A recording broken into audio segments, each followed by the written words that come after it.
Welcome back to another episode of Real Chums, where chatting about movies feels like hanging out with friends. I'm your host, Marcel, and with me, as always, is the one and only Danny. That's right. This week, we discuss Joker, directed by Todd Phillips, written by Todd Phillips and Scott Silver, starring Joaquin Phoenix, Robert De Niro, Zazie Beetz, Francis Conroy, and many more. In this episode, we rave about the beautiful cinematography.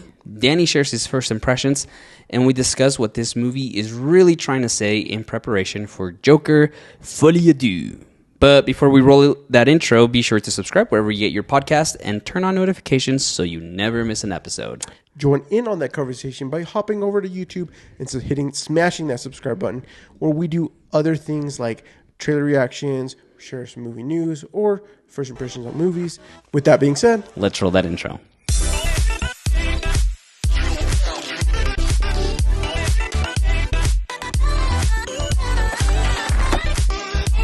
Okay, Danny, we in quiz time. We're doing another quiz? Oh, freak. Okay. We're talking Joker, obviously. So I'm gonna ask you some Joker trivia in general. Deal. And see how well you know, because you're a big comic book guy, right? I would say so. I'm terrible at remembering, but I am. I know, at least I've read through and love the comics. Okay. The books. All right.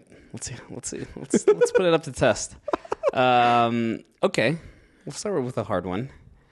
The Joker's character was inspired by a 1928 silent film. Oh, freak. What is the name of that film? I do not know this at all. I did know it was inspired by a film, but I don't remember the film at all.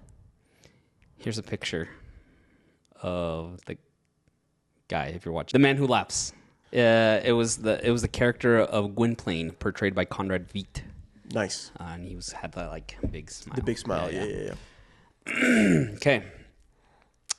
Which version, and this is an easy one, which version of the Joker is famous for his iconic line, "Why so serious?" This Heath Ledger in the Nolan trilogy. Okay. This is a bit of a trick question. Ready? Yeah. In the comics, what's the Joker's real name? He doesn't have a... They said... I think this is a trick question because they changed it in the New 52 version, I think. Or was it the one before? DC's had a couple of revamps on the Joker timeline. I don't know the name. Okay. I mean, obviously you have whatchamacallit, the Batman movie where they gave him the name of Jack, right? Napier. Yep. And then and then Fleck.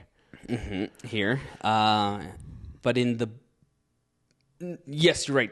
You usually don't have a name for Joker, right? Yeah, Joker. In the Batman White Knight comic book, which was a New 50. No. Yeah, it came out in 2017. Yeah. No, that was not New 52. That one was after they retconned New 52. Okay. This is when they are close. It was after that. But anyways, yeah, the White Knight. In that one, they do give him the name of Jack Napier from Batman 89. Yeah, interesting. I don't think I realized that they had made that because I haven't read the White Knight arc. But I mean, for the longest time, he's always been nameless. I mean, I think so. In the New 52, they redid when they first started the Batman. He was known as under the Red Hood gang, and he then he falls into a vat, which has been primarily the biggest reason why the Joker becomes the Joker is he falls into a vat. Right. Anyways. Okay, here's another one. Which Batman comic introduced the idea of multiple potential origins for the Joker, including the famous, quote, one bad day concept? I freaking... The Killing Joke. The Killing Joke. So, man. It's a great one, though. Here's a good one. In the comic Death in the Family, the Joker commits one of his most infamous acts. What does he do? Jason Todd. Killing Jason Todd. Good job. Do you know the whole background on that? How DC Comics sent out... it was readers who got to vote whether he killed him or not. Oh, dang. I don't think I realized that. Yeah, the previous issue, there was at the end of the book, there was a phone number, a 1-800 toll number that you would call, and then you would call and you'd vote. And you'd vote. That's crazy. Because it happened, 95, 96, something like that. And then, So. That's literally one of the most iconic. So Death in the Family is an amazing, amazing, amazing run. The Killing Joke, I actually haven't done all of it. I did watch the movie. Oh, the animated one? Which is really great. And it's basically the comic book. Yeah, it's fine. But I've heard nothing. Like, I just haven't got through. But the Killing... That one, Barbara gets shot, right? Yeah, in the Killing Joke. In the Killing Joke. And then in the movie they made, she and Batman have this weird relationship. Yes. That's not in the book. No. You did get Danny. No, I did not. No, I did not. I'm pretty sure I got a D, if not an F. Hey, last week you did great, so. Well, no, the thing is, like, I just don't hold memory like that. Yeah. Which is fine. I love doing these, and I'm like, why I pick these trivias for you, so I can maybe one day remember these crap. No, yeah. So recap real fast. You definitely should go watch. You should go read The Killing Joke, or at least watch the movie if you're like time of crunch. I'm gonna have to read the White Knight arc. I need to read it. And the Death in the Family, I would like to revisit. It's been a while for me. Yeah. And I think they also did an animated movie of that one. The White Knight? No, of Death in the Family. Oh, yes, they did. Yeah. So I might watch that one instead. For sure. Okay, wait. Side note. Yeah. Do you like Jason Todd being brought back to life? Yeah, I do. I like this idea of... I like the idea of him staying as the Red Hood and not like a villain Red Hood. And not... Vigilante Red Hood. Or, sorry, out. Okay, I don't know what the term is. Anti-hero? Yeah. Ish? Right, because he comes back and he starts like killing off the mafia's leaders, right? Yeah. And so he starts taking, judgment on the villains. I like that concept, and I wish we would have kept him as that rather than him getting some kind of redeeming arc and being part of the Bat family again. I just like the idea of a villain that Batman let down. So you haunting him for the rest of his life, right? Like Jason Todd, like Red Hood, is the he just becomes part of like just a villain that's just out killing. He's like a worse version of Slade. Yeah, and it's just a constant reminder of I failed him. And I mean, we could, and I hope that the new Batman movie that James Gunn and team are producing really like dives into the psychology and the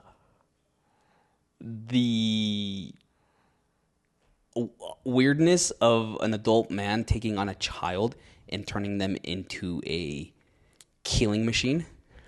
Well, I mean, they don't kill, but yes. They have the ability to do so, right? Touche. I know they're going to bring in Damian Wayne for this one. Who is a killing machine. Yeah. So maybe they won't go into it, but I just there is something there to explore, and then that's why I loved when Jason Todd came back or when Red Hood came back, is that he would have been a great just constant reminder of like, you failed me and this is what I am. I think that is 100% one of the things that the Batman movies miss out on. Yeah. The two aspects, which I think the Batman actually did really well, which is the detectiveness that Batman does. I mean, I guess the Nolans kind of do some detective work. Yes, it's there. It's just not. It's a little too fast and a little too easy. Sure. Yeah. But I really do think that some of the best Batman arcs are some of the most psychological, like Hush, Batman Hush. If you've ever read the arc, it's a great arc. Have I told you that I have Batman Hush signed by Jim Lee himself. No way. Yeah, You just dropped that bomb on me. it's like right one now? of my like most prized possessions that I have. It's great. Did you get it at like the con? No, so a couple years ago, we're gonna divert a little bit. We'll get to the pod. Just skip forward if you want. A couple years ago, Jim Lee was out here in Utah for just like a family vacation. Oh, in Park City. Okay, and this is why he's so cool. He just decided to then like do it like a signing at a comic book store up north. So did you like get a tweet from him? I saw it on like Twitter, just randomly, and I was like, wait, what? And then I was like, nah, this can't be real. And then like you know how you're on Twitter, you like you do your you become Batman yourself, and you become a detective. And then finally, I found like the original tweet from the comic books shop saying like, yeah, we have Jim Lee stopping by. So I remember I just like got off work early. I told my manager, I'm like, dude, I'm gonna clock out a little bit early, dude. And then I told my wife, I'm like, meet me up here. Bring my 2 comic books that I have, the Hush ones. There, I told her where they were. She drove up. She was also pregnant, and this was like in the middle of January, which is freaking cold, and we had to stand outside for a little over 2 hours. She was a trooper. And I was like, you know, you brought her along. She wanted to come along, and I was like, all right, just go sit in the car. And she's like, no, what are you gonna do out here? I'm like, I'll stand here. But yeah, no, we stood out there for like 2 hours, and then you had a line. I can't imagine there weren't more than like 120-ish. Wow, people. Still 100 though. Yeah, like anyway, it was like 100 to 120 people, and they would let 2 in at a time into the store, and you could go into the store, sign, whatever, and then once the 2 went, and so they were letting 2 at a time go in, and then there's one person ahead of us, and they're like, all right, Mr. Lee has to go now. And I was like, no, I stood out here for 2 hours with a pregnant wife. You're letting me in, and they wouldn't let us in. And I was like, ah. And so then the guy in front of me just walks out. He's like, whatever, and he just leaves. And I'm like, what? And he's just like right there. We're literally right there at the door. We can see him just sitting down and like signing the last few stuff. And then like a minute goes by, and then one of the security guards comes out and is like, Mr. Lee says that he'll walk down. If you have something for him to sign, pull it out. So I'm like, yes. And he just comes out, and I'm like, dude, you're the greatest. You're the best ever. Thank you so much for doing this. And I pulled out Hush, and he's like, do you like Hush? I'm like, dude, it's some of your great work. It's like so the good. Story, your drawing, your art. It's just so powerful. And he's like, oh, thanks, man. And like, you just signed both of my Hush comic books that I have. It truly is one of the best arcs in my opinion. No, it's incredible. Yeah. That's legendary, man. That's awesome. But it's so great of him to like be willing to like walk down the line, do a little extra, and we didn't get to chat much, but yeah, he signed it. Side note: if you have never really been into or if you've never done comics and you want to like just start like dabbling, go to freaking library. The library is a great place to start on just like going and picking up a book and like getting like start getting through some of the materials. Some libraries surprisingly have some really amazing runs, or at least a set of the story arcs that you can do. Sometimes they're like they're like jigsawed, but if you're lucky, they have the full run and you can do it. Anyways, super. Look, this is a great segue in my opinion, just because like, look, we're talking about the Joker. Joker is the villain. Yes, for Batman. And you know, Joker Folie is coming out. Folie. It's coming out in a couple days. So we figured we would revisit Joker. I would revisit. This is your first time watching. First time watching. Okay. And I kind of want to start off with this. I want to talk about like first impressions. Your first impressions of what it's like. Give me a quick overview. I'll share what my first impression watching it the first time was like, because I have a theory. And I'm going to test out this theory based on our two very different first time viewing experiences. Okay. Give us the breakdown the synopsis for Joker. Yeah, I'll read out the official synopsis. So Arthur Fleck, a party clown and a failed stand-up comedian, leads an Arthur Fleck, a party clown and failed stand-up comedian, leads an impoverished life with his ailing mother. However, when society shuns him and brands him as a freak, he decides to embrace the life of crime and chaos in Gotham City. Okay, so there's your synopsis. Okay. What was your first time? This movie came out 5 years ago, 2019. Yeah. Just my first impressions. First impressions. And I do want to say this. I am surprised you have not seen this. And I want to know why. But go. All right, go. First impression, you want to know why? No, I'll give you my first impression. First impressions. Look, my first impression, this movie is a beautiful film. I mean, I knew from the get-go, from the trailer, that it was a beautiful film. But watching it, like the cinematography of this film is beautiful. My initial take is, I don't love this film. Okay. And I have I think I'm gonna go with. So I don't love this film. I think part of it is the joke. I love Batman. I love DC Comics. Period.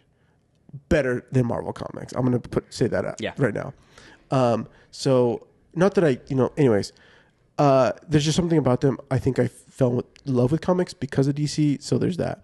But Joker specifically is a character that I think is a really strong character, is a strong villain, an iconic villain, and the fact that we are doing this origin story of him, I have beef with.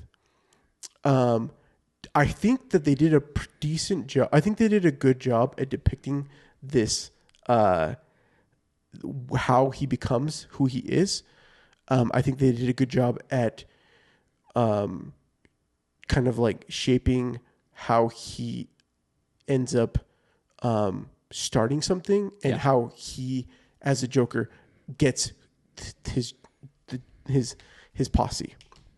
Or a posse. Maybe not, a following. A following. In this case, it's not so much a posse, but a following. Right? And I think, which is all things that are iconic to the Joker of being slightly, he's chaotic he's this weird methodical, chaotic tornado that runs through things that you never really know what's going to happen. And yet it just feels like it's all part of some plan. And so I struggled. I think part of it is I struggled a little bit with the way their introduction of Joker and how he is. I think towards the middle, I start to feel a little bit more of like, oh, Joaquin specifically is starting to solidify as the Joker, and his mannerisms as well as influences from all the other Jokers before him. Mm-hmm. At the end of the day, I didn't watch this film, and for the reason of that is that I have a very specific relationship with my Jokers, and I just feel like having an origin story making us trying to feel like we should care for this character I don't agree with. My thought, this is me guessing on what your theory is, is if you watch this movie in theater, you actually like it, and if you didn't watch it, you don't like it. Close. No, my theory is, well, let me ask you this. At any point, did you laugh? At any point? No, I did not laugh. Okay. At not one point did I laugh. Or did I think that there was anything, there was no comedic elements to this movie? No. Okay, all right. It did. No. My theory didn't work. No, okay. So let me tell you my experience. So I watched this opening night. Thursday, I went out with a buddy, and him and I we went watched it stacked. Oh no, it was. This movie made a lot of money. It made a lot of money. People were pumped for this movie. First rated R movie to hit $1 billion. Yeah, and so it was a packed house, and there was a lot of like build up to this, like the Yeah. news saying like this movie isn't good for young impressionable minds, right? Like it's gonna. There was a huge like people trying to push it down. Yeah. And I remember thinking like, is there some other agenda here that like is like trying to like fight? Part of it's because DC hadn't had any big bomb or a win. Yeah. Right. In a long time. And from the trailer alone, there was a huge buzz. Yeah. On this film, and then it hit. This movie premiered at the Venice Film Festival, and it took its. I don't know if it swept, but it definitely took huge wins. Yeah, it took a lot of wins. I'm trying to see if I can pull them up, but yeah, there was a lot of hype, to say the least. Yes, right. And so when I watched it, I just and I want to clarify. This is only my second time watching this movie. Yeah. I saw it when it came out. I haven't revisited it since then. And I came out. It was just almost haunting, if that's the right word. Yes, that's how I would put it. And I think I've shared this before. There's something powerful about like doing a shared experience in cinema, and one of the many reasons why we need to keep theaters in business and alive. But like, this is one of those movies similar to like Endgame, Avengers, when Cap picks up the hammer and everyone cheered, right? This shared experience. This is one of these. This movie, Joker, is one of those where I was like, I'm glad I saw it in theaters, because everyone, at least in my showing, was dead silent. We were all like, no one was on their phone, no one was talking. The only one time someone talked was behind me, after he kills the guy with his scissors, right? Yeah. And then the other dude's trying to get out and can't reach the lock. Yeah. Someone behind me was like, I don't know if I should be laughing here. Yeah. And then her date or whoever she was with was like, I don't think so. Like, that was the only time anyone talked. But like, whereas I've heard in other showings that people did laugh during those scenes, and it took them out, and so like this was just like the perfect viewing experience for me. Yeah. I thought the movie was fine. I see you, because I also felt the same feelings of like, I don't want an origin of this character. Yeah. I don't want to sympathize with this character either. Yeah. But watching it the second time, I don't know. I'm still mixed with this feeling, with this movie, I mean. Yeah.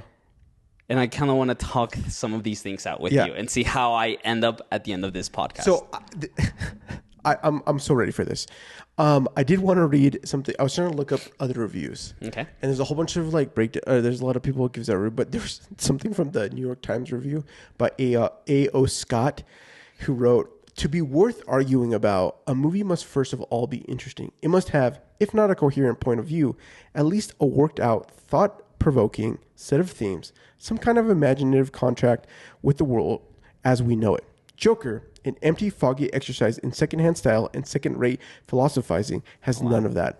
Besotted with the notion of its own audacity, as if willful unpleasantness were a form of artistic courage, the film turns out to be afraid of its own shadow, or at least of the faintest shadow of any actual relevance." Wow. It was pretty brutal. Like I'm like, I haven't finished the full reading, but I just wanted to read that little segment. I was like, wow. Mr. Scott did not like the Joker. Look, let's just get a couple of things. Let's get some of the easy stuff out of the way, because there's a lot of heavy stuff here, and I think that's some of the stuff that we need to discuss. I think some of the easier lifting stuff is, I want to talk about cinematography. Yeah. We can talk a little bit about the story, not story, but like pacing and overall, like maybe some of the. I don't know if we want to touch on the reveal of the end with Bruce. Okay. Yeah. Do you think we want to touch that, or do we want to hold off on that? Let's hold off on that. Okay, that's fair. Okay, so cinematography wise, look, this movie I believe won Did it win anything? I don't know if it actually. It did. So it won. It gave Joaquin his best performance, right? Yes. Did it win best cinematography? I can't remember. I know it was nominated, nominated. for cinematography. Lawrence Sher, yeah, was a cinematographer on this, and he had done. I mean, he'd done the Hangover movies and whatnot. But yeah, so he was nominated. Well deserved. Yeah. The movie looks beautiful. I mean, this movie is the epitome of the orange and teal like film color idea. So that in cinematography, in specific, when you're coloring the cinematography, you end up having a feel. The color palette for this is 100% an orange teal sort of feel. I mean, part of it you have the Joker like green and orange, also some semi-complementary, and that the stylistic choice of color set pieces, set design overall plays to those moments. There's some beautiful just overall. I mean, the steps, the many steps they have, the end scene with him in makeup and dancing down the steps is honestly going to be iconic. Yeah, it will become a legendary little sequence. If it already is, I would say.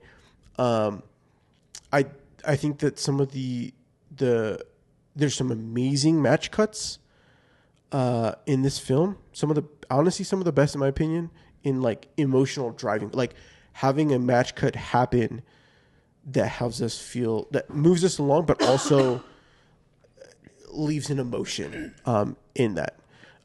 They hold on a lot of stuff.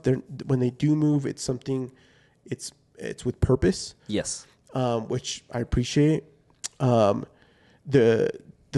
framing, there's some, just amazing framing with foreground and background. Some of my favorites.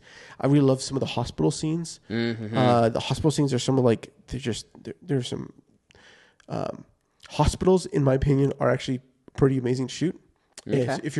I shot some films when my first child was born, and my second, and just being able to like, there's so much happening in what sometimes they're not very like long, like depth, but you can get a lot of stuff happening in hospital rooms. Anyways, there's kind of like some quick fire stuff that I wanted to shoot out. I don't know if you have anything else you want to. Yeah, you brought up like the coloring, right? And I something that really stood out to me this last time. I think maybe because I've had like 5 years to think on this movie, but the visual style for the visual style in the film shifts as Joker is embracing, as Arthur is embracing this transformation, so to speak. Right? I would agree. And I love that the movie it's very dark because those colors don't come in until second half of the second act, right? That first act is just very grays and whites, blacks, very muted, right? Because we're living this muted world that he is in, right? And it's raining, it's cloudy, whatever. But as he stops taking his medications, as he starts embracing more, that's where we start seeing more of these orange, these warm colors too. And I appreciate that the movie went that route rather than like embracing like bright greens and purples and neons and whatnot. Yeah. I think another filmmaker would have done that and then said like, oh, this is who Joker is. But like it went with these very warm colors, which you wouldn't expect from the character of Joker. Yeah. Rather, we're seeing him coming to this realization that there is color in his life, whereas he has felt so muted before. Yeah. And I love that aspect. I love how the movie, we are going through this transformation with him visually. And I think it really enhances to the storytelling. Not only what's on paper in the script, but also what we're seeing visually in the film.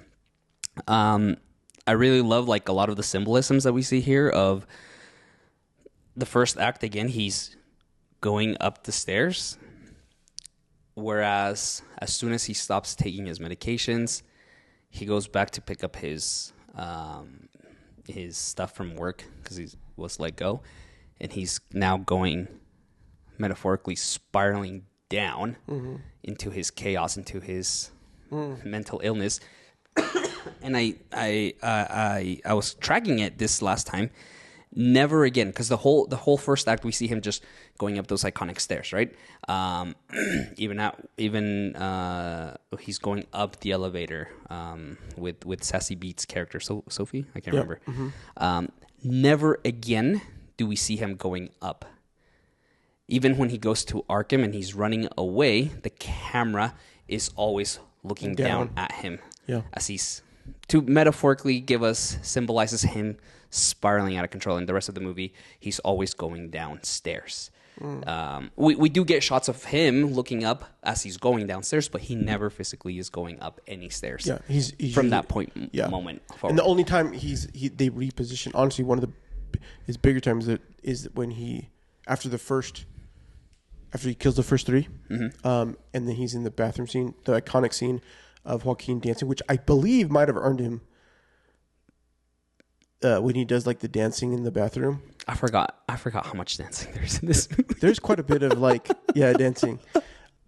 So that scene, I think, I don't know if it solidified, but it was definitely it was definitely factor.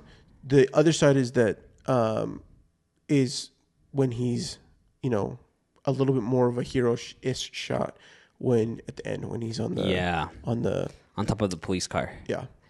And we're looking at him from just from the kind of crowd. He's up there. It's more, there's some, again, I mean, the cinematography here is just it's beautiful. It's pretty, it's fantastic. Definitely it's to me, I do appreciate that they honored a lot of the Jokers that have played before him. Jack Nicholson, him and Jack Nicholson are the only two Jokers that have carried the name. Every other Joker's, Joker, they show up and whatnot. Sure. But I mean, the smiling with the blood smile. I do like that shot from Heath Ledger, and just the overall kind of craziness, but also the very aggressive green dyed hair. So I don't know, really great stuff when it comes to that. So that's cinematography. If there's anything else, I do want to point out this movie set design. Oh, just knocked it out of the park. Yeah, man. no. I mean, let's be honest. Gotham is. I actually really appreciate when Gotham isn't clean. Gotham is the grittiest of grids. Yeah. And the Penguin, I did watch the Penguin. The first episode, and they also, again, they're still throwing it after the Batman and being it grimy, scum of the earth, live in the Gotham, and truly some really iconic, beautiful shots. Of cityscape. Yeah, no. In this movie, I like it. Generally, for me at least, it feels like this movie could have easily been filmed in 1980, whatever, right? Facts. It just feels very much like this could have just straight come out from 1983. And kudos to the team, to the set design. Obviously, I mean, costume, and you have from props to the cars and everything, but it feels very authentic. And recently we watched a lot of, last month we did classics that we had never seen, right? And a couple of them were period pieces. Yeah. The Sting, right? Yeah. Definitely felt like they were in costumes. Yeah. But this just feels like this is real clothes that people in 1983 or whatever were wearing, and I just really liked that they really leaned into it, and it really translated very well on film. Oh, so well. I'm super impressed with the amount of extras they put in this movie. Yeah, I mean, the end mob scene, that's crazy. The amount of money that they went into that end scene is crazy. Some of the protesting scenes, I mean, the bus scenes, the train scenes when they're that's a lot of money to there, but it really makes, whereas the Sting specifically chose not to have extras. This movie is specifically choosing to have extras, and they might have done some digital extras in some parts of it, but I think in a lot of them they are actual practical, with scenes, and they're the whole slew. I actually also really appreciate when they're in. I mean, this is not New York City. I mean, it was shot in New York City. Yeah, it was. The graffiti on the trains that like legit happened in the 80s, and so just having it in Gotham as like this other thing of like against the like the city and like I don't know, it's very authentic. Yes, authentic is what it is for sure. No, visually this movie just looks it's top notch, and I really appreciate that aspect from a filmmaking technical standpoint. Bomb. It's got it. Let's talk themes. You want to talk themes? Yeah. You lead this. Well, let me ask you this question. What is this movie trying to say? That's the thing that I don't know yet.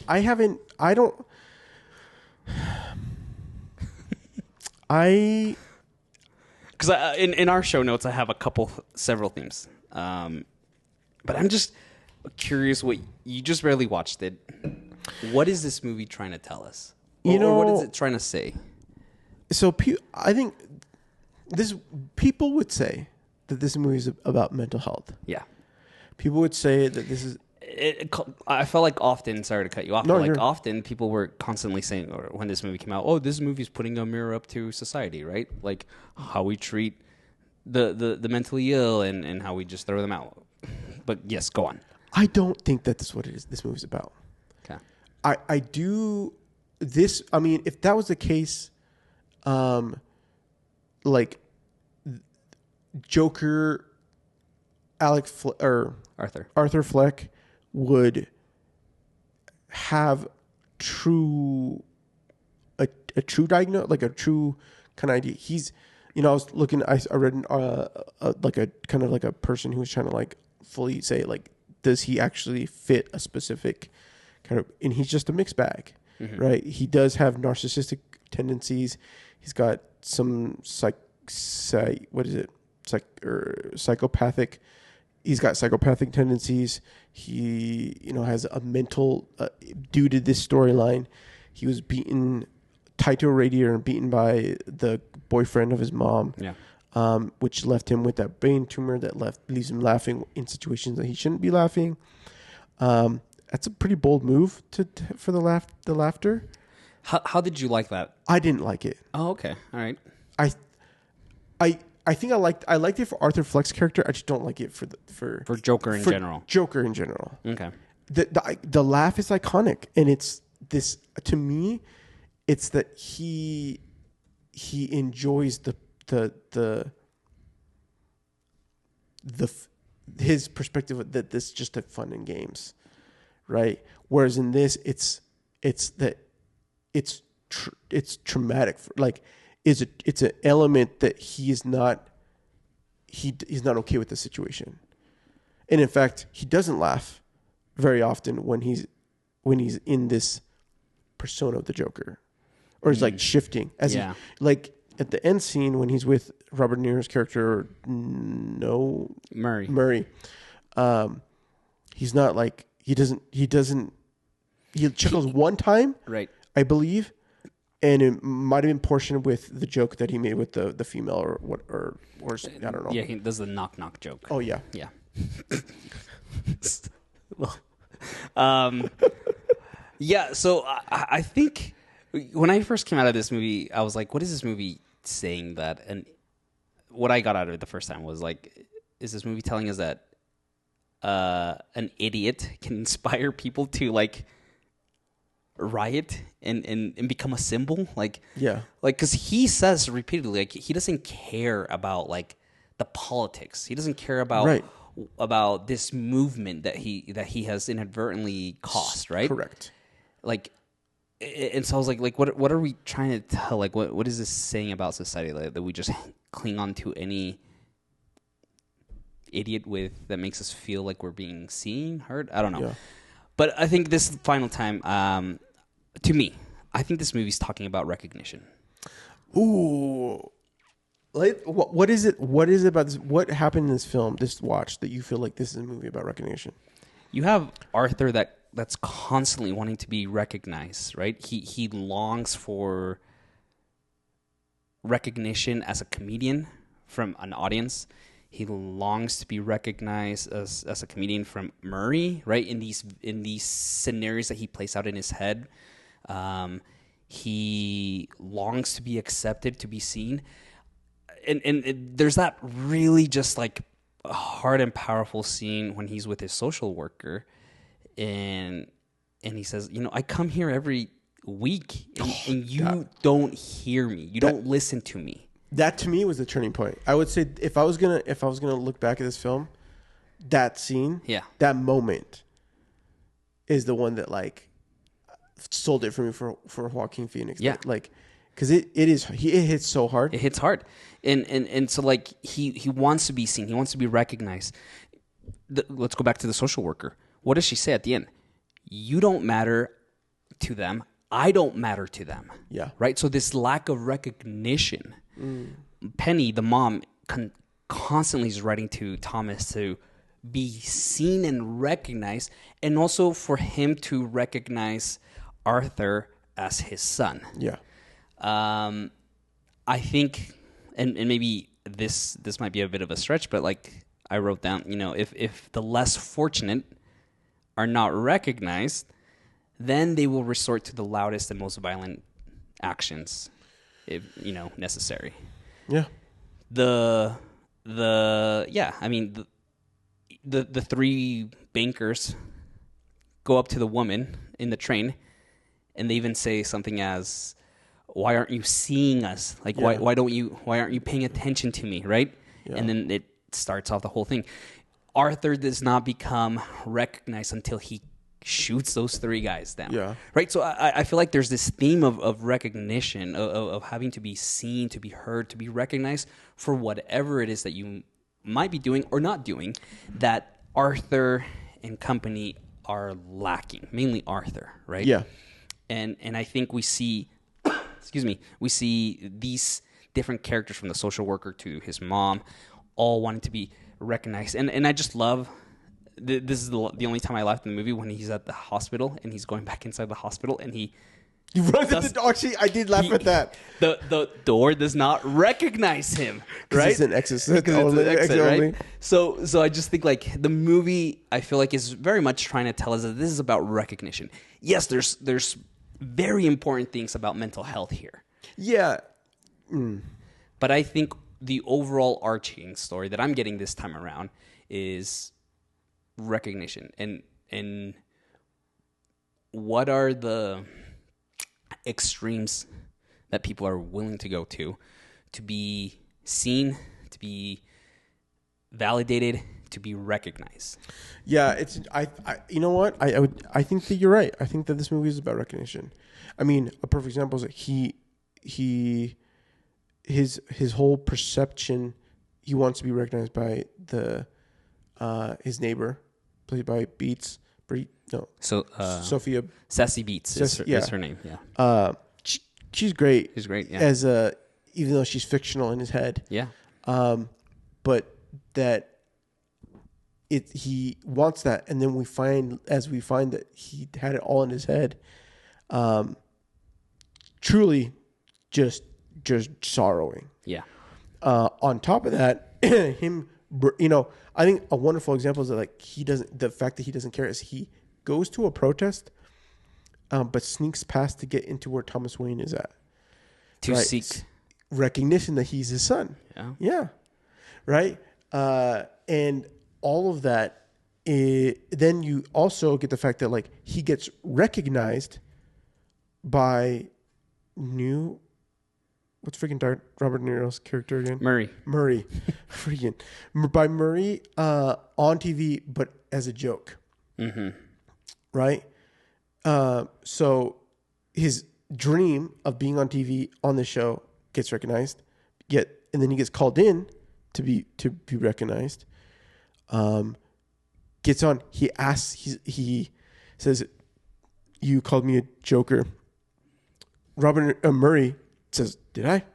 Doesn't even. It's just like it's just a bit, So those things amplifying for sure. And he calls him out, right, in that final monologue. Yeah, like you don't you aren't even aware of what's happening. Yeah. Like in the outside world. You come to your studio, you go home, you aren't even aware of any of us. He has that line of like, if I were to die here on the streets, you all would walk all over me. Yes. But those 3 guys died, and now, oh no, we all need to focus. Yeah. Right? And so and it's interesting, this like anti-rich sentiment that gets created in this movie. Yeah. It's a unique position, but I don't think this movie's trying to be political in any way. Yeah. I do think that at its core, it's just trying to tell this story about recognition. It's interesting you bring this up because now that I think about like the Joker is the Joker, and he only really goes to Batman. The story that Heath Ledger as Joker with Christian Bale and Christopher Nolan like depicting on film is the iconic understanding, like when Heath Ledger is being dangled and could be killed by Batman. He's like, you can't do it, can you? Mm-hmm. Right? We're forever in this dance, right? But it's because he recognizes that Batman can't kill him, even though he wants to, because he knows he's the worst. Yeah.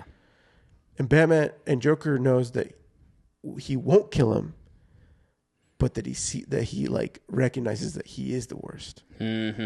Right? So I think I will say, looking at it through that lens, I think I like this movie a little bit more. I definitely was looking at this as like, why did this movie even was made? Yeah. And I still do kind of like land in that boat. Like, why did they want to make this movie? Because at the core, could they have come up to this, could they have told the story with Batman still, but not have Batman be the main focus? Right. Yeah. I don't know. Yeah. No, that's a good point. I also think for me, like, this most recent viewing, now that I've had 5 years to accept that, like, this just isn't tied to a Batman. Like, this is just a Joker. It's a standalone. It's a standalone thing. Like, yeah. We're never going to see a Batman here. This isn't supposed to like spawn off different storylines or anything, right? That take place in this world. Like, it's its own thing. I think I appreciate it more. And what it's trying to say. They did make it pretty clear that this is not connected to anything. Yeah. But I still... It's hard to, like, because it's called Joker, right? It's hard to decouple it. Yeah. You've literally... Okay, so here's... I think this is a great segue of... I think it's hard to decouple this movie from Batman and have it be its own thing, because at the end of the day, this movie essentially ends with the death. Everything that has happened leads to the death of Thomas Wayne. Yeah. Which triggers Bruce to become Batman. So how do you, in my opinion, it is connected. Whether it's its own, whatever, it's its own thing, but it still leaves him with Bruce with the situation that we know to trigger the Batman. And I think when this movie had come out, I had come to this conclusion. Arthur Fleck is not the Joker that Batman will fight this Arthur Fleck is the Joker that inspires someone, in 10, 15 years to become Batman's Joker. Interesting. Right? That we have no information on and whatever. Like, this is he takes on, so to speak, like the mantle of Joker. Interesting. I'll accept that. But now they're introducing Harley Quinn. And so I'm just like, okay. Like, now it's just a story of these two comic book characters without their antagonist, which is Batman. Which is kind of weird. I think I just accept it as it is. Like, this is what we have. This is what we've been given. It is what it is. That frustrates me. But it's a little bit frustrating. I get that. Look, if I'm going to look at this as a film that should be standalone, don't give me elements that lead me. So, I mean, okay, Thomas Wayne. Don't put Bruce in it. Honestly, the Bruce scene with Arthur Fleck, truly uncomfortable. Very uncomfortable. So I truly, as he puts his fingers in his mouth. Oh, I'm just like, Bruce, move, man. Yeah, it's so uncomfortable. So uncomfortable. But I mean, it just shows like what a weirdo and creep. Yeah. Arthur is, right? Yeah. I think your theme, understanding that this movie is about recognition, makes this a better film. Understanding this, because like every single time I talk about this movie, everyone talks about it as, it's about mental health. It shines a bat, like it doesn't do people who have mental health disorders justice, right? Mm-hmm. And look, I've dealt with suicidal thoughts in my life. I've dealt, there are people out there that deal with true mental disorders. Not that he doesn't have, it's not that he doesn't have, it's just that in all intents and purposes, he's going to get help. He's not necessarily, we don't know what he's going to get help for. Right. We know he's on medication. We know that he needs medication. And that the system fails him. Right? Which is an anecdote to some, to life. Sometimes the system fails. Yeah. But truly, at the end of the day, it's that line. I come here week after week. You ask me the same questions, and I don't feel like you hear me. Yeah. And she still doesn't hear him. Right? All I have are bad thoughts. Correct. And she just skims over that, right? It's this lack of recognition for this character, this lack of support, of validation that drives him to this. Yes. To seeing that strangers are recognizing because of some act of quote unquote defense or of hatred or of just wanting to kill those guys, whatever it may be.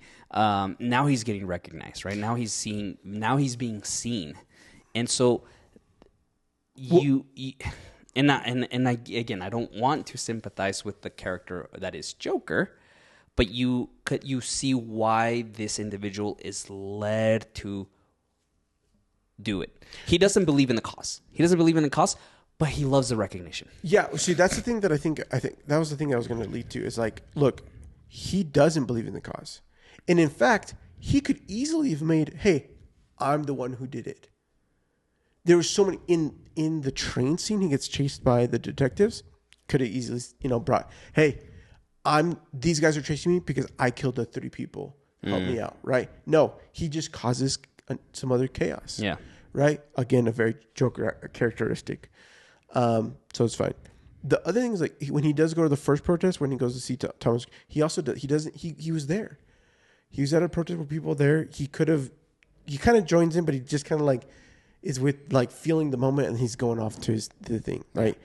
For him, he feels empowered to know that like someone noticed a thing that he did.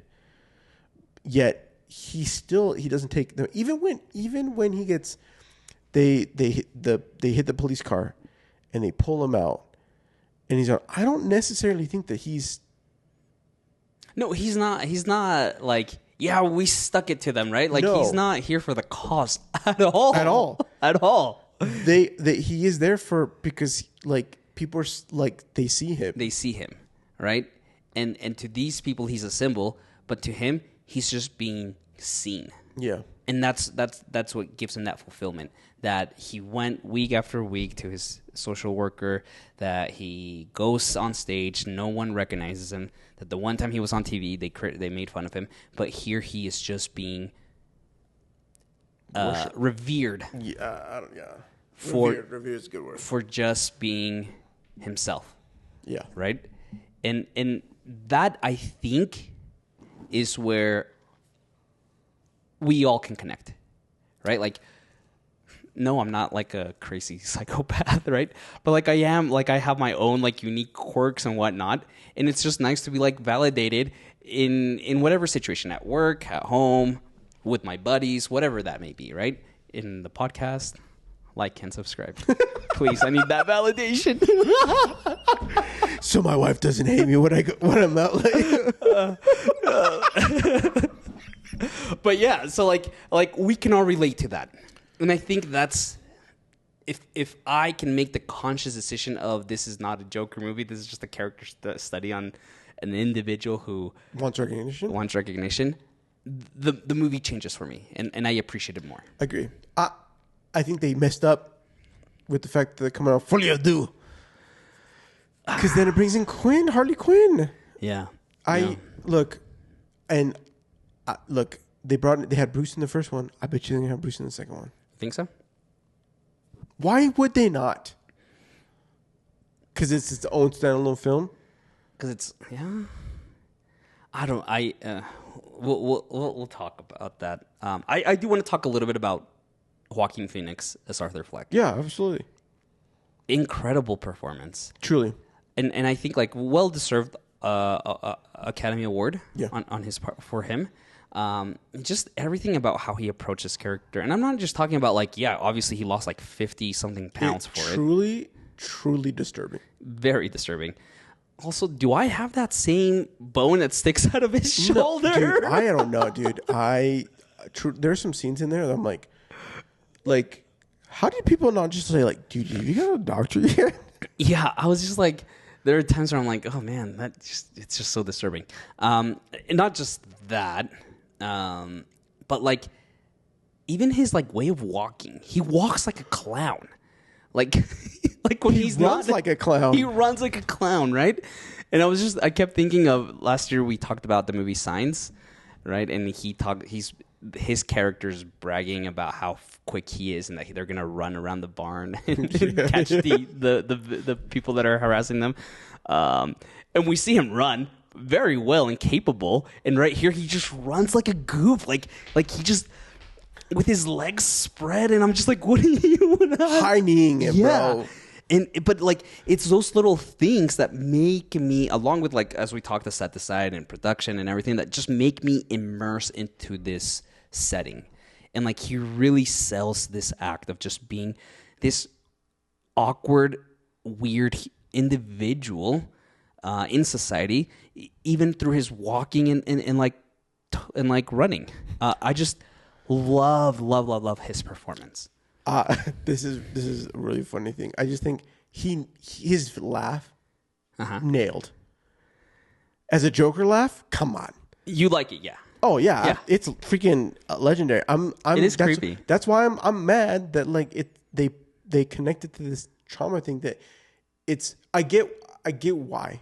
It's this tick that gives him this thing that like people don't understand.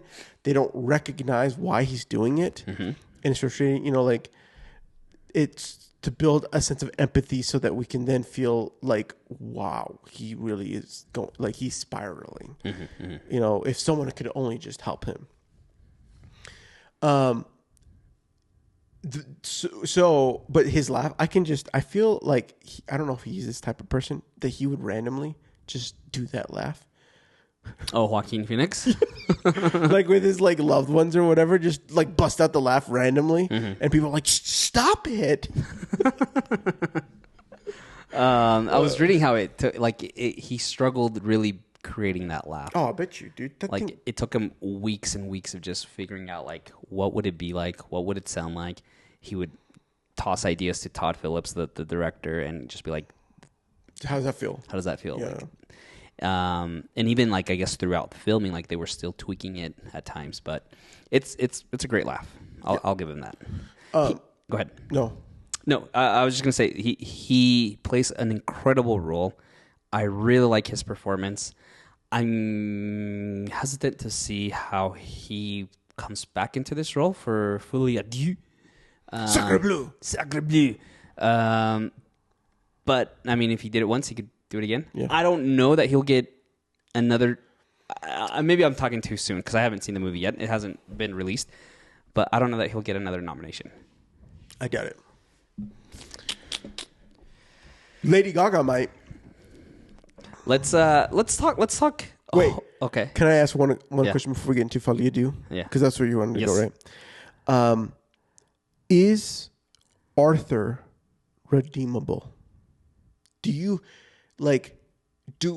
Should we feel? I guess maybe the better question: should we feel bad for Arthur? Is that what is? How should? What do you? This is the real question. What are the filmmakers trying to? What do they want us to film of Arthur at the end? I think that they want us to see what can happen to an individual who lacks this validation, recognition, and just spiral. I don't think they want us to sympathize with him. And I wrote on the show notes, this concept of sympathy for Arthur versus a fear of his actions, right? And I think he's always had this anger, this lack of love, right? And go on Google and search any kind of study on what it is for like child development, what love is for a child's growth and development. But like I think he had this lack of it, and therefore if you lack it, what do you fill it with? Whether that be anger, rage, violence, hatred, and I think that's what he had. And maybe his medications muted that for him, but I don't think we're supposed to feel any kind of sympathy. I think he's not redeemable because he continues to kill, right? We assume at the end of the movie when he's in Arkham and he's just talking to the social worker that he's back on medications, right? Because he's back in Arkham.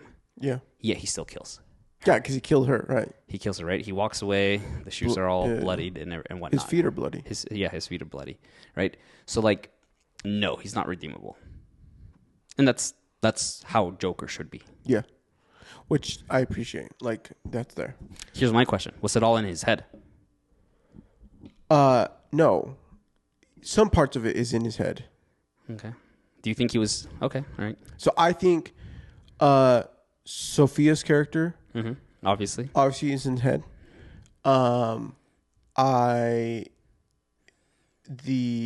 Did Thomas fake the paperwork? The adoption paperwork? No. I've only wanted to watch, so I'm going to say no. Okay. What's your thoughts? I don't know. I mean, he could. If he is powerful enough to help get her, like he's powerful enough to like make up documents that say that he was adopted. See this again, like this is one of those weird things, like the moment, like because she says, right, no, like he's not adopted, he is our son, and they show her the paperwork. I appreciate it because going back to the Killing Joke, right? The character of the Joker says, if I'm gonna have an origin story, I want it to be different every time, right? And so like it could be, or it couldn't, right? Or it couldn't. Yeah. Do you think it's all in the head? Nah. No. I mean, he kills. To me, like if this is an origin story, like the clown jobs. That's great set. Yeah. I think I also chuckled. Sorry, I lied. I think I chuckled twice. Him walking into the door. I didn't laugh. I chuckled. And then him punching out. Oh yeah, the punching. I did laugh this last time. Yeah. Punching out, yeah. I think I would laugh. I'd probably laugh at that one again just because it's a funny joke. It is funny. Him actually punching out. Oh, wait, I forgot to punch out. Boom, boom. And then I think it just lands when everyone just like... just stares at him. Why this guy? Glad he's gone. Let's talk Folie. Let's talk. What are your hopes and expectations? What would make you enjoy Folie in a couple days? What do you hope happens in it? We know that it's intended to be somewhat of a musical. Yes. Right? It's a love story. It's a love story of sorts. I'm reading that I'm reading a lot of like mixed reviews. People are liking it, no one's loving it, and people are like, "This is boring." Apparently it takes it's just a courtroom movie. it takes a lot of it takes place in the courtroom. So like he's being on trial, Yeah. but then he's going back to Arkham and he's encountering Harley. That's from what I've read. I don't know what I want from Folie. Yeah. Here's what I want. And I don't think we're going to get this. And I think here's going to be, mark my words, okay? We're going to come back to this, what I'm about to say, when this movie comes out. This movie is not going to be enough of a musical for people that like musicals. But it's going to be too much of a musical for people that are going there for comics, for Joker. Yeah, that don't like musicals. Yeah. No, I think to me, I would agree with that. I think that people are going to see that they saw the trailer and they're like, oh, okay, Lady Gaga's in it. Because we haven't seen them like sing. Yeah. In the trailers. Yeah. Right? We just see like set piece style. Costume design stuff. Yeah. Right? Like there. Okay, this is what I would want. I want it to be a continuation of Arthur Fleck and his story and him finding recognition with an actual loved one somebody who would love him. After this conversation, I think that's something I would like, and seeing what that does to him and her. Yeah. Right? Because we know Harley Quinn falls in love with Joker. Yeah. Due to the fact that she finds him fascinating and wants to help him, but then is brought down into a unethical and very twisted sense of love. Traditionally. In this version, she's a patient in Arkham. Correct. Yes. Traditionally. So from what we've seen. So more, yeah. So traditionally, now, do I hope something maybe not necessarily similar, but like that same feeling of like they find something together, they recognition each other, and that then gives them something that furthers their Joker's development, Arthur Fleck's character, and who he's become, and make it, he's even more unredeemable and more. We're like, no, we don't want to like him. Yeah. I really don't want Bruce Wayne and the Waynes to be involved if they're going to do it, but I feel like that's going to happen. I forgot to ask you, did you like seeing yet again for the 400th time in cinema the origin of Batman and the Waynes getting killed? No, I'm telling you right now. I just think, like, to me, I think the whole thing is like this movie was this is just supposed to be a standalone film. Yeah. And yet, literally, they literally did this entire film to say, like, we're doing this story on the Joker, and we get the literal ramifications of what leads Bruce to become Batman. Yeah. And the fact that this is probably not even the Joker that we're gonna have that like you said, he faces, which is yet again infuriating in the sense of the thing. Yeah. Right. Not that like they needed to be the same person. Sure. But that like a Joker leads. I guess like if I was gonna look at it in a Batman sense, right? They have a Joker character who leads to the cause of Batman, which then leads to another Joker who wants to face Batman. And get the situation right. But in when you think about like if it's gonna why would you not make it closer to, I don't know, to them being at the age where they would be enemies. Sure. I don't know. Again, I felt too heavy-handed. Like if I suspend my personal opinions, I think it's warranted. I think that the ramifications of what happens to the Waynes and how it does with the triggering of Bruce's life feels warranted in this situation. The whole thing of his recognition and causing this chaos, right? Triggering this rich movement, Thomas Wayne trying to run for mayor and kind of being arrogant and a dick Yeah. about that. Even though, again, that's not necessarily how. Anyways, yeah. So there's a whole. I appreciated him being kind of like a dick. I agree. I think like it's a nice. It's a different take. It's a different take, and I kind of liked it. Yeah. Yeah. Here's what I want out of Joker: Folie.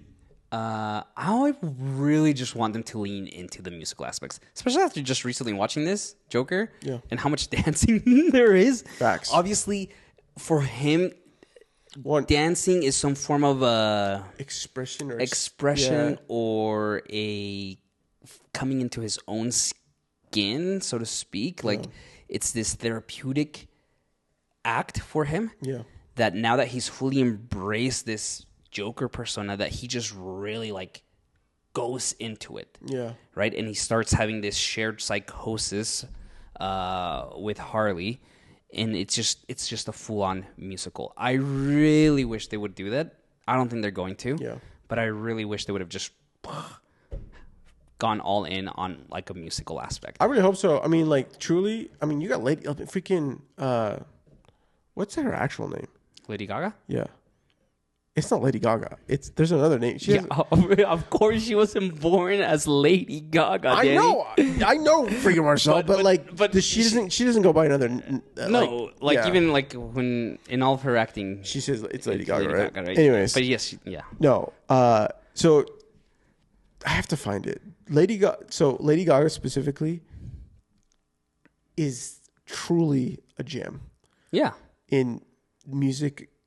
As a music artist, and I think honestly as a actress, I've loved every single all the things she's been in, and so like I truly hope that they leverage her and to what she could bring to that, or what she will bring to it. I just hope. Yeah, I agree. The other thing I hope happens is that he either dies. Okay. Again, I don't want this character to have any redeeming qualities or opportunities,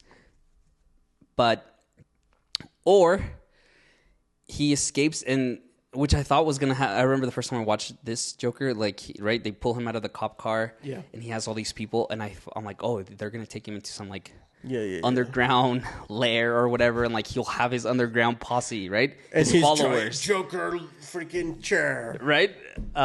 Give me something like that, right? Like just lean into like the quirkiness of what this character could be if he survives this. I prefer that he would die. Does he get put to death after trial?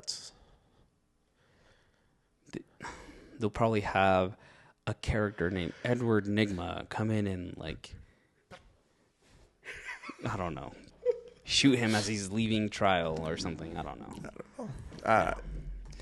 Look, I like this movie better the second time around. I still am mixed about how, I don't know, like I'm still, I won't be revisiting this anytime soon. This is a heavy film. It took me 5 years to come back to it. Yeah. I won't be, if there's anyone out there that watches this on a yearly basis or more often, please let me know. Tell me why. Like, what is it about this movie that you like? But I won't be revisiting this anytime soon. This is perfect just to maybe go watch Folie Deux in a couple weeks. Yeah. But I liked it more this time around. I want to say for the record. Yeah. Like I said, I enjoyed the cinematography. I don't love the fact that they used the Joker to do a standalone film because the Joker's elements or whatever. Yeah. It just doesn't sit well for me. But if I try to suspend that connection as much as I can, it's a well done film. I don't enjoy it like you. I don't know if I would. I'm not going to say I'm going to watch it in a couple months or once a year or whatever. Yeah. I will say I do. I'm happy I finally watched it. I think it's one that will grow, and for me, my understanding, and I think that I will say last little thing on the Folie Deux is that I hope that we find that it feels completed. Yeah. I don't want another one after Folie Deux. I don't either. And so there's that. I think to me, Would you want more? We're kind of getting this with like the Penguin, right? Where it's like just this isolated character and his role, and really fleshing out. Would you want more of this kind of stuff from like the villain's perspective, or it could be like from the hero's perspectives too? But like, do you want more of just like a character story, a character study on the Riddler? Oh, so this is a great question. I meant to bring up the Penguin. Did you watch the first episode of the Penguin? I'm gonna wait for it all to come out, and that's fair. That's fair. I really enjoyed the first episode of the Penguin. I think there's a couple of aspects to this, and I was thinking, I'd watched it Saturday. I watched the Joker Sunday.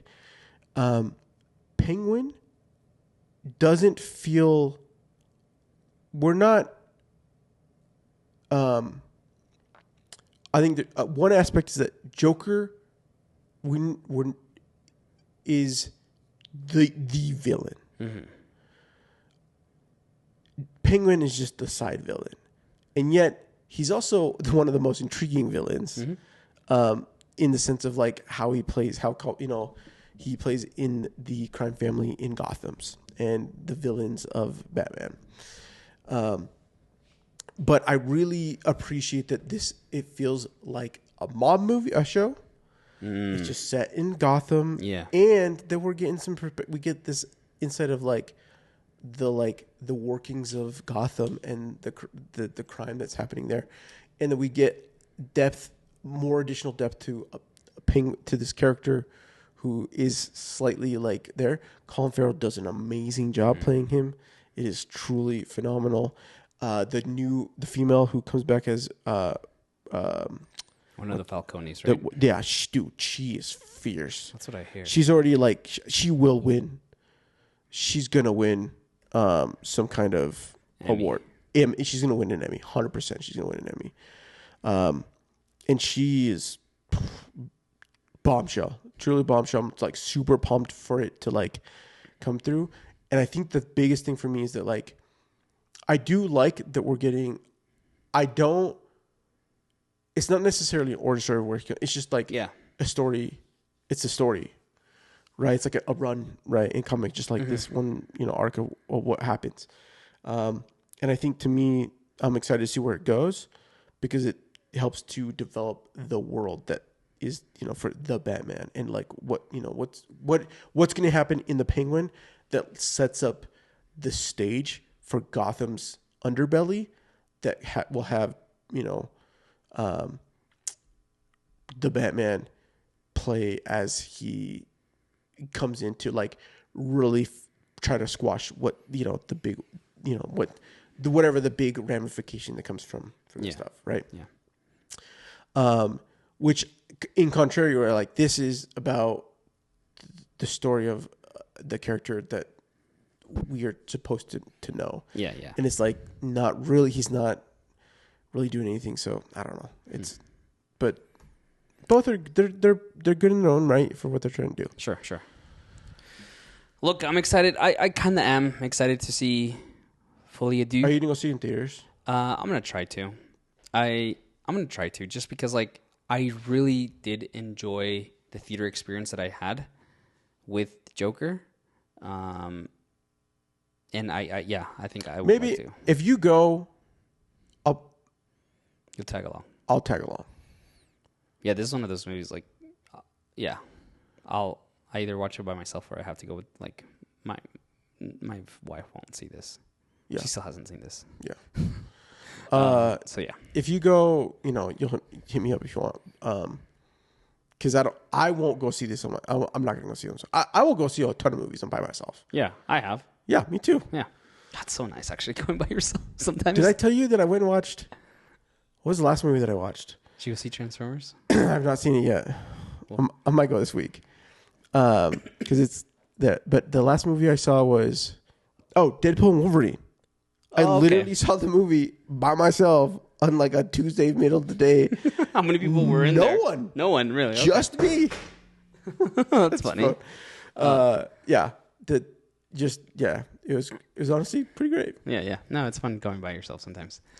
I'll watch it. I'm excited to talk about it. I really hope that, to your point, they give it a good solid conclusion, and that's it. No more of these. Yeah. Call it in.